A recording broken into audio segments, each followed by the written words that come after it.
Ito na po mga kaibigan ang kalamansi na halos 2 taong gulang. Ayan. Ito ay marketed na. Yun, oh. Napapansin ninyo yung usbong ng markot sa grafted. Wala namang pinagkaiba. Ayan, tingnan nyo, oh. Ayan, ganda. At sa pagitan ay tanglad. Ayan, tinatawag tong intercrop. Dito meron tayong isang mortality, oh. Ang bagyo kasi, yan, oh, naputol. Naputol yung puno, sayang. Pero di bali, ganun talaga. Ganun talaga sa farming. Mayroong sacrifices kapag may bagyo, no? Pero so far so good. Nalagyan na to ng pataba, kaya tingnan nyo yung mga dahon, oh. Berdeng berde. At napitasan na rin namin to ng bunga. Pero ito na, oh, may mga yan, pasunod ng mga bunga, oh. Ito, mga maliliit, oh. Yan. Ito. Ayan yun, dami, oh. Yan. Ito na yung papalakihin natin na bunga para ma-harvest sa March. Kasi every fruiting ng kalamansi, it will take 3 months bago siya ma-harvest. Yan, oh, dami, oh. Yan. Dami ng maliliit na bunga, oh. Okay. So, normally, ang kalamansi ay yearly kung mamunga, kung susundin natin yung season. Although hindi naman natatapos yung kanyang pamumunga. Pero yung dagsa talaga ng bunga, yung maramihang bunga ay once a year. Pero kapag mayroon kang technology yung sinusunod, every 3 months pwede kang makapagpabunga. You know. So alam ko na yung sistema nito. May isa sa mga maintenance na dapat gawin, ito yung yung kalamunding, oh, dapat alisin to. Itong kalamunding na to. Itong sanga na to, oh. Tinatanggal yan, oh. May mga tinik at matagal tong mamunga. So kapag hinayaan natin itong lumago, tatangkad siya ng husto at saka yung nutrients ng halaman na sa halip na makakapagpabunga tayo ng madalas ay uubusin nitong sanga na to kasi masyado tong mayabong, dominant siyang sanga. So yan, oh, pinutol ko na. Okay, ito, dapat baalis to. Yun, ayan, tawag dito kalamunding. Napakalakas ng amoy nito. Yan, napakabango. Yan. So ito yung nangyari sa dumaan na bagyo. So ngayon gagawin natin para hindi siya magalaw na kasi gumagalaw pag may hangin. Yan. Sisiksikin natin yung lupa sa paligid. Yung iba nilagyan ng tukod. Pero kapag mahina yung tukod ay tutumba pa rin yung halaman. So kinakailangan siksikin yung lupa sa paligid ng puno para hindi na siya gagalaw. Yan. So yan, oh, mayabong na mayabong ang ating 2 taong gulang na marketed na kalamansi. Yan, oh. Yan. Okay. So kailangan talaga sa kalamansi ay sunod-sunod yung ating pagtanim para yung mga nauna nating tinanim na medyo humihina na yung bunga ay may mga pasunod pa rin tayong mapipitasan na mas marami. O ganun lang, ano, parang relay. Relay planting. So ngayon, ang dami nitong bungang maliliit. Yan. So dito, namatay yung hindi siguro, dito natamnan na ng aking katulong ng tanglad. Although, ang dami pang tanglad na may tatanim dun sa baba, oh. Yung kukumpulan na yun sa baba na parang damo. Yan, lahat yan tanglad.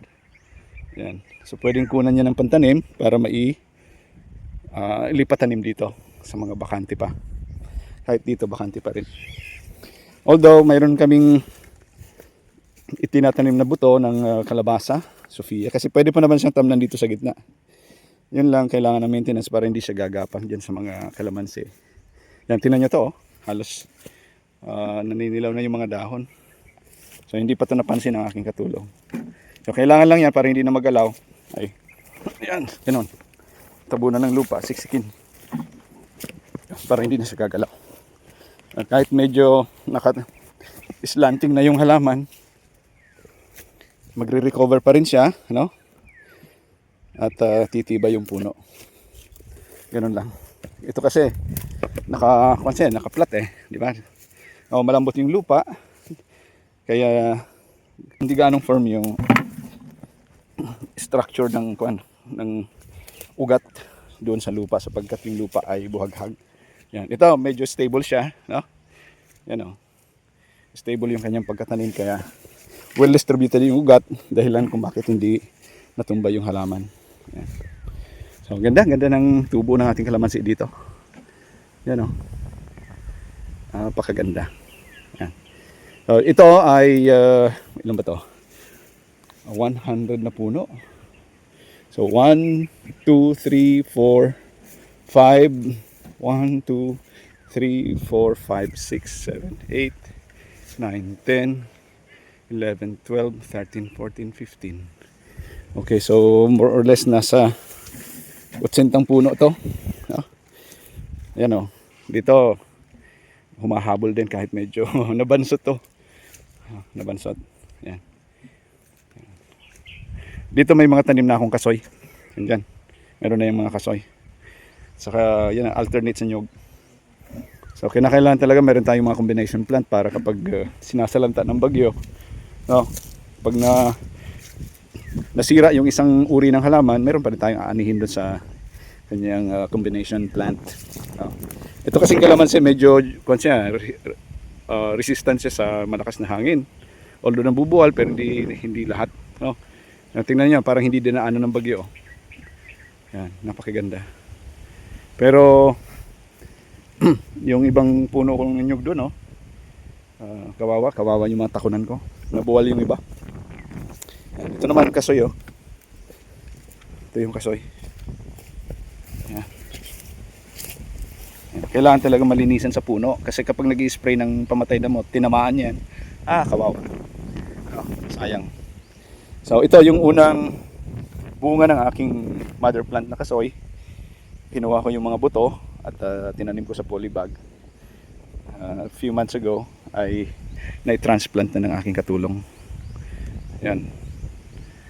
So mayroon siyang kasamahan na dinirekta ko na sa lupa, pero yung tubo nun talagang mayabong. Ito wala pang isang pie o more or less 1 foot. Pero yung dinirekta ko sa lupa ay siguro mga nasa 3 feet na siguro. Yung ganyan nakataas. Yan. Kaya mas maganda talagang dinidirekta na lang yung buto sa lupa kapag mga fruit bearing trees. No. So yan o, dumadami na rin yung damo. Hopefully makapag-ipon ako at makabili ng mga kambing. Combination ko dito is kambing kasi yung nyug at saka fruit bearing trees tataas naman yan, tatangkad. So yung ilalim, tutubuan syempre ng damo yan. So sa halip na herbicide yung gagamitin natin o kaya grass cutter ay kambing na lang, no? So plants and animals yung ating combination. Okay, so itong hindi ko gustong damo to eh. Yung dumidikit yung bunga nito kapag tuyo na, dumidikit sa damit. Putulin natin. Okay, pa. May mga tanglad to actually eh. Ito may mga tanglad oh. Yan. Pero talagang matindi yung mga damon to. Sabi ko sa katulong ko, huwag mong i-spray ng pamatay damo kasi yung tanglad ay nasa family din siya na damo. So madadama yung tanglad. Yan o, may mga tanglad o. Actually kung talagang magpaparami tayo ng tanglad, kailangan talaga manual yung pagdadamo. Yan o, dapat mano-mano yung paghawan niya. No? Yan, ang dami na sana o. Yan. So yung makaspot nitong video na to at gusto ninyong bumili ng tanglad, message lang kayo dyan sa baba. Dami nating tanglad oh. Yan, meron pa tayong konting papaya doon para uso na lang. Nagbenta tayo ng konting papaya the other day. Mahigit 10 kilo lang naman. Nabili ng 20 pesos per kilo. So meron din tayong nabiling 300 pesos. Mahigit 10 kilo yan. 13 kilo. Dito naman, meron akong pinatanim dito sa katulong ko na kanting gulay. Yung balatong. Alam niyo kung anong ibig sabihin ng balatong? Yung maiiksi na sitaw. Sabi ko kasi sa kanya, magtanim ka ng balatong para hindi na kailangan ng gapangan. Yung pala, binigyan din ni Mrs. ng isang sachet o isang pakete ng Galante. Galante F1 ng East-West. At nilagyan niya ng ayan, gapangan, trellis dito. So ito yung balatong oh. Ganda ng tubo. Malapit na itong mamunga. At mag-i-spray siya nito dahil ito may leaf folder na oh. Ayan. So kailangan ito ma-spray ng pesticide. Anong pesticide pwede dito? Bug wiper pwede na. Bug wiper, perfectayon, pwede, malatayon, pwede. Yan, pwede ring simbos. Yeah. Kaya lanate, DuPont lanate para mapatay yung mga yan, yung mga uod. Yeah. Okay, so ito makikita nyo, no, yung mga balatong. At saka yun naman yung galante sa Gapangan. Okay, doon marami ng damo. So i-spray niya yung pamatay damo. Sabi ko sa kanya, ingat ka sa paggamit ng pamatay damo kasi pati yan yung mga halaman na yan. Ha? Yung mga sitaw na yan ay mangungulot. Sayang. So ito yung remnant ng bagyo. Yung mga puno ng Gmelina, mga sanga ng Gmelina ay nabali, naglagan. So paraan para mapakinabangan yan, either panggatong o kaya gawing uling.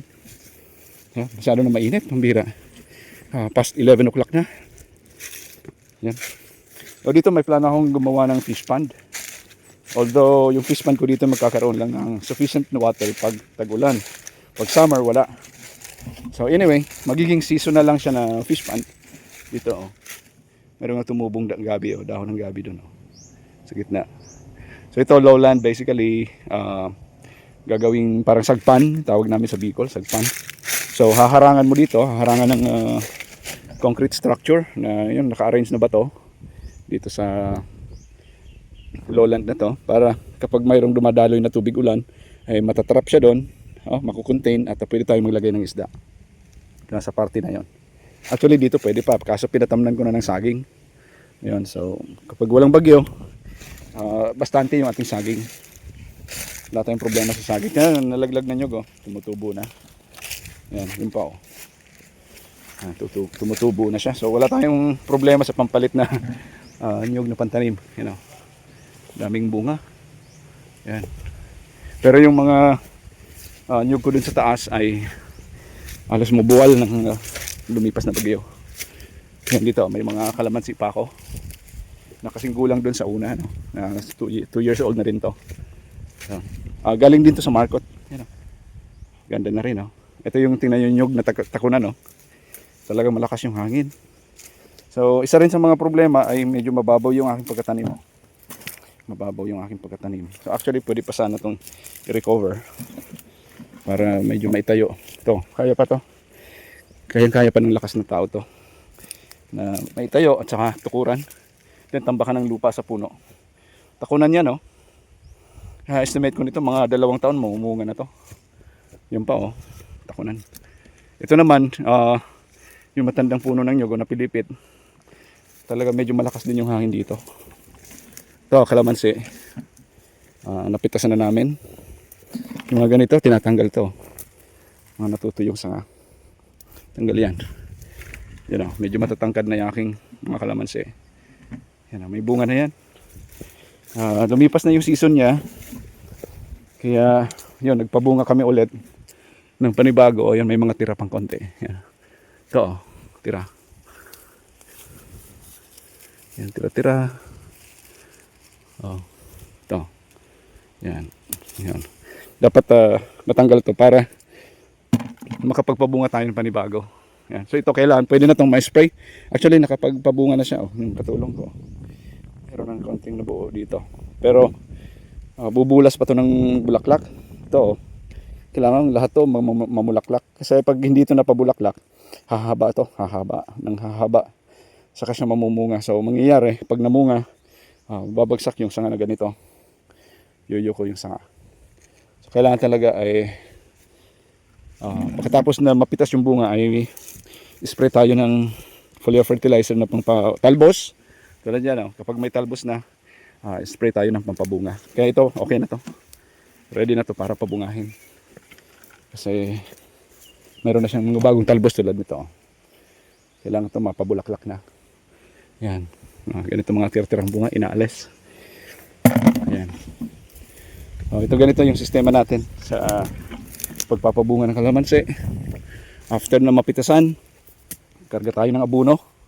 Triple 14 yung aking pina-apply ditong fertilizer. Kaya, yun o, bearing na yung mga dahon at saka May halong urea siya, 50-50 ano, 50% na triple 14, 50% na urea. At yan, lalabas yung mga bagong talbos. At this week pwede na tong pabungahin. Ayan, may mga tira pang bunga yan. Yan, mga tira-tirang bunga. Yan, pinipitas to. Kasi pwede pang ibenta. Then bulaklak na tayo. Yan, ayun yung nyug ko dito, oh. Grabe, yabong nito. Yabong na yabong. Ito yung pinipitasan ko ng snacks. Yan, takunan na to kasi dito pa lang yung tangkad niya, namumunga na.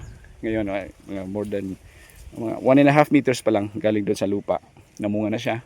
And then sunod-sunod na yan hanggang dito sa mga nasa 8 feet na siguro to. Yan. Pero kaya pang abutin yung bunga, oh. Mababa pa rin.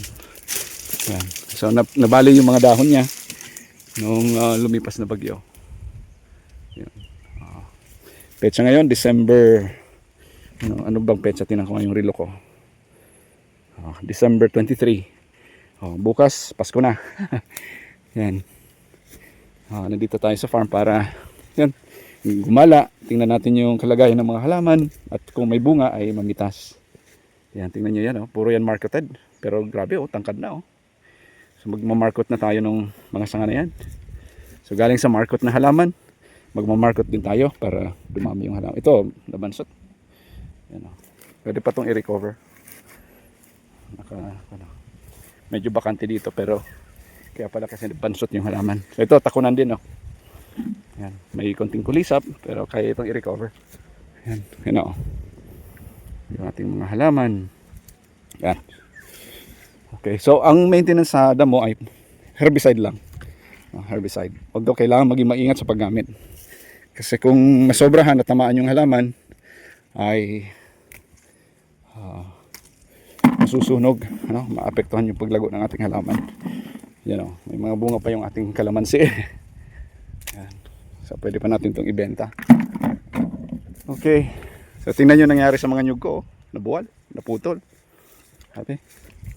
Yan, may mga bunga pa to, oh. Yan. Kaya yun lang, sipag at tiyaga lang talaga para kumita sa farming, no? At yun, nakapagbenta tayo ng baboy ng isang araw. At kumita tayo ng 12,000 pesos sa 4 na baboy. So ibig sabihin maganda rin yung profit niya for 4 months. So kung gusto natin kumita ng malaki sa pag-aalaga ng baboy, scale up tayo. Scale up, sabi ko nga sa katulong ko, ngayon kumita ka ng mahigit 5,000 pesos sa 4 na baboy. 5,000, ano? Mataas na rin. So kung halimbawa sa 4 na baboy, malaki yung kita niya. Mahigit 1,700 pesos bawat isa. Parang sa kanya na rin yung baboy. At sabi ko sa kanya, kung gusto mong kumita ng mas malaki, kasi hatian, ay ita times 10 natin. So instead na 4 na baboy, times 10 is 14 na baboy. So kung kumita tayo ng 12,000 pesos times 10, so that's 120,000 pesos. Yun. So malaki na rin siyang pera kung mag-scale up tayo, no? So times 10, that's 120,000 times 10 again, no? So 400 na baboy, kikita ng 1.4 million pesos sa isang batch. So ibig sabihin 4 months na fattening. Pero yung puhunan malaki din. Napakalaki rin ang puhunan sa pagpapalaki ng baboy. Nako, yung aking rambutan nabuwal. Yan, oh. Ito, nabuwal din, oh. Nako. Hinihintay ko pa naman yung pamumunga nito ngayong taon. Kasi wala na ito, buwal, oh. Although buhay pa rin siya. So hayaan na lang yan. Ayan, nagkaroon na panibagong sanga, oh. Yan. So nagre-recover yung ating nabuwal na rambutan. Yan, yung mga nag-survive ay tiyak mamumunga to. Yan, oh. Yan na, parang siyang kagubatan. Kagubatan ng mga halaman na namumunga. Yan, oh. Marami talaga, oh. Lakas ng hangin din, oh. Yan. Okay, so mga nyug natin ay namumunga na. Ito, takunan din, oh. Ganda ng tubo. So ito, kasi yung puno niya ay umangat na sa lupa. So approximately isang taon pwede na itong mamunga. Yan. More than 12 months. Mamunga na yan. Okay. Grabe. Hina talaga ng resistensya ko nung tumigil ako sa farming. You know. Dati pwede pang daanan dito. Ngayon di na. No. Kasi partially nabuwal yung lupa. Yung ating rambutan. Yan. Pero yung kalamansi, yan, may bunga sa taas. May malaki. Yan. Ito, naputol yung sanga ng rambutan. Para siyang top pruning. Yan, nagkaroon pa ni bagong sanga. Pero yung mga natirang sanga, tiyak mamumunga yan. Diba? Yan. Namitas ng kalamansi. Hinawakan nung yan, yung sanga. Yan. Nasapi, napigtas. Yan. So yan, may mga natira pang bunga. So pipitasin natin para maibenta. Kaya gagawin kong kalamansi juice. Okay. So ano ang lesson na makukuha natin sa ngayon dito sa pag-iikot natin sa farm? Huwag kang aasa sa isang tanim lang.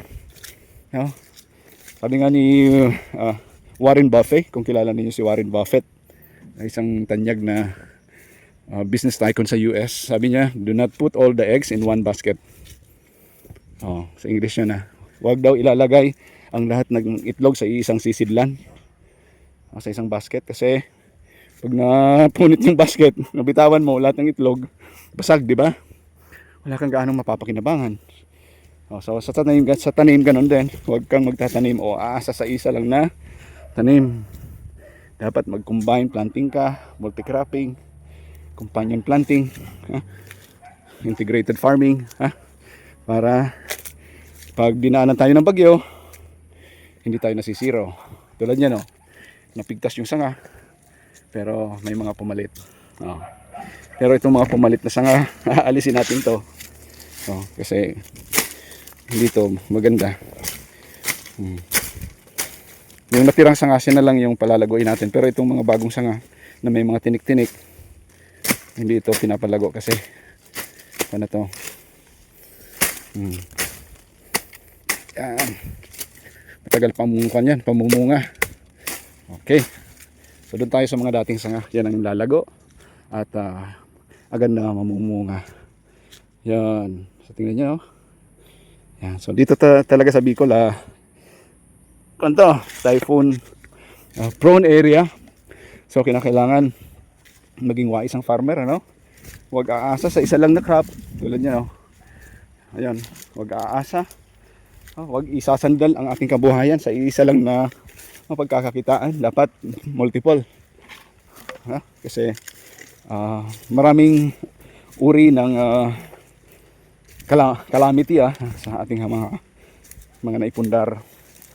Mayroong kalamidad sa pamamaraan ng bagyo sa mga halaman, mayroon ding peste sa mga halaman, mayroon ding peste sa mga hayop.